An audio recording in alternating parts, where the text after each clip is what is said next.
Vivemos em um mundo onde a onda de terror e desastres tentam roubar a nossa paz, onde o mal sempre está tentando prevalecer.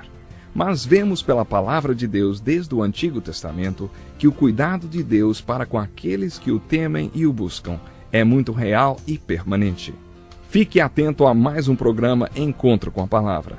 Aqui apresentamos a palavra de Deus como resposta a todas as mais difíceis questões da vida. Agora com você, Pastor Edson Bruno.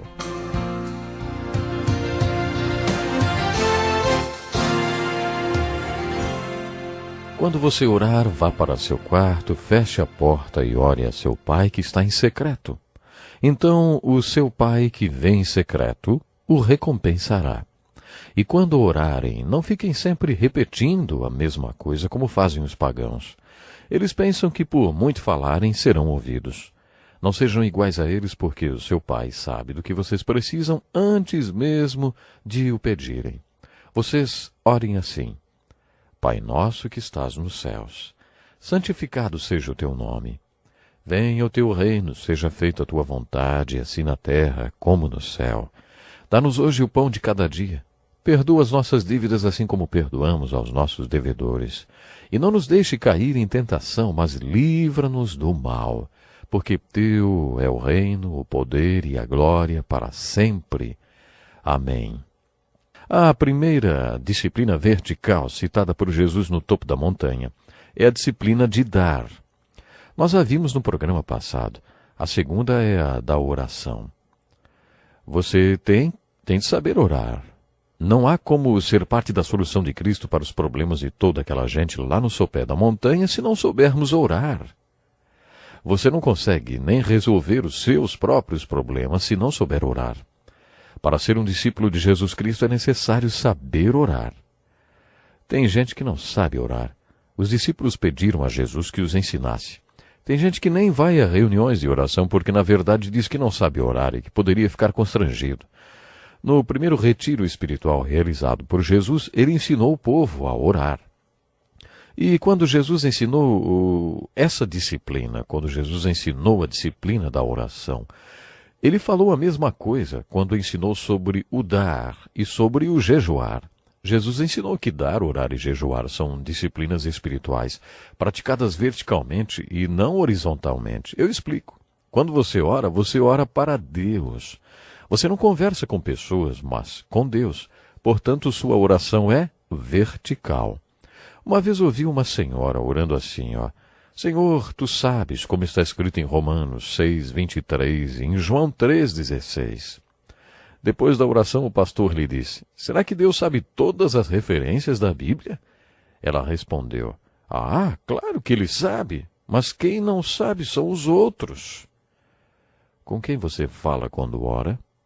Oração não é pregação. É conversa com Deus. Ela estava citando os versículos da Bíblia ou as referências para as pessoas que estavam à volta dela. Isso está errado. Jesus falou que se realmente quisermos conversar com Deus, devemos entrar em nosso quarto e fechar a porta. Aí então fale com Deus que está em secreto e Ele o recompensará. Esse quarto pode ser qualquer lugar, até mesmo o seu carro. Mas cuidado, não vai fechar os olhos enquanto está dirigindo, enquanto ora e dirige, né?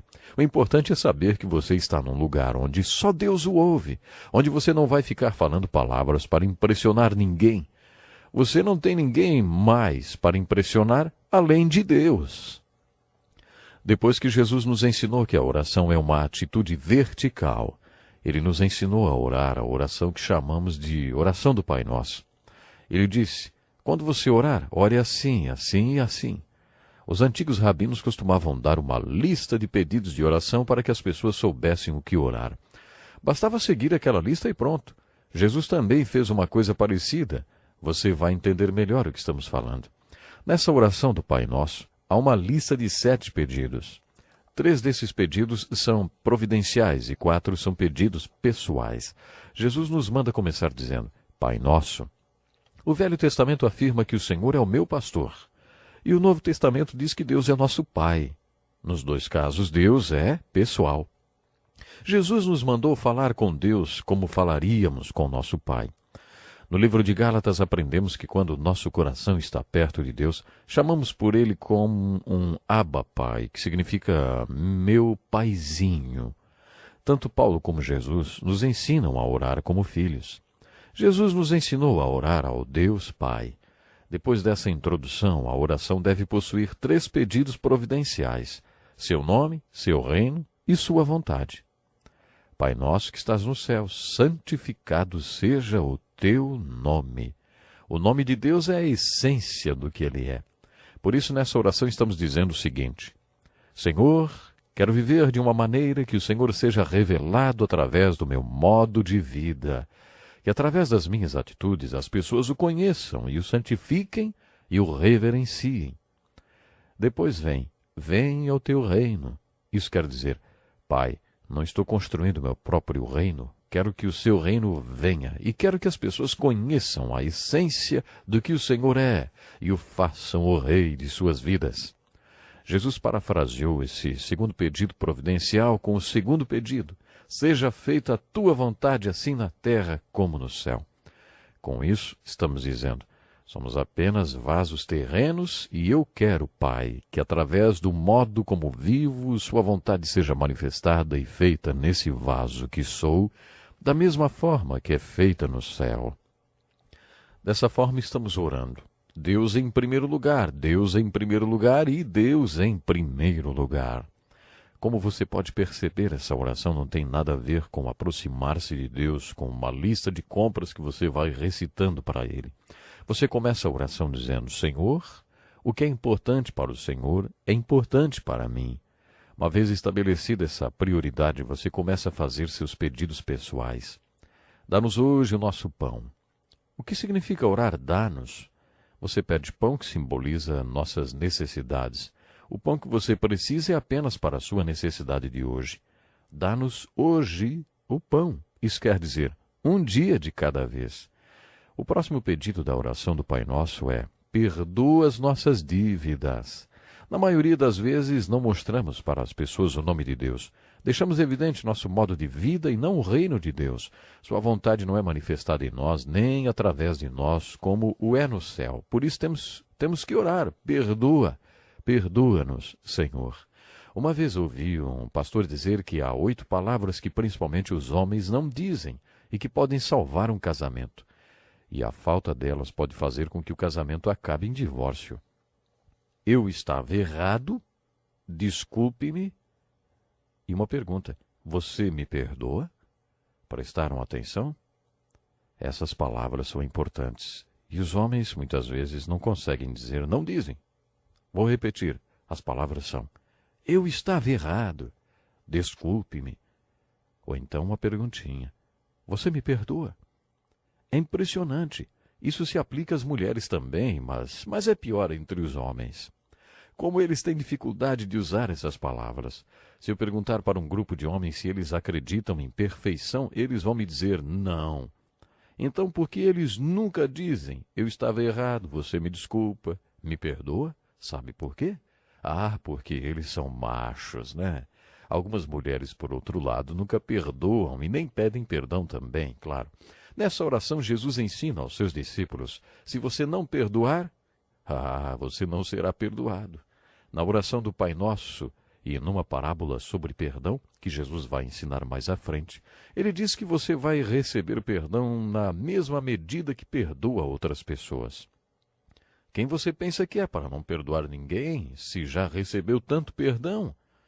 O próximo pedido pessoal é, e não nos deixe cair em tentação. Podemos interpretar esse pedido da seguinte maneira, Pai, se o Senhor guiar meus passos e eu segui-lo dia após dia, eu não vou me confrontar com a tentação. Por isso, guia-me para que eu não enfrente a tentação. De acordo com as Escrituras, nós não somos fortes. Uma vez, enquanto Jesus orava, seus discípulos caíram no sono.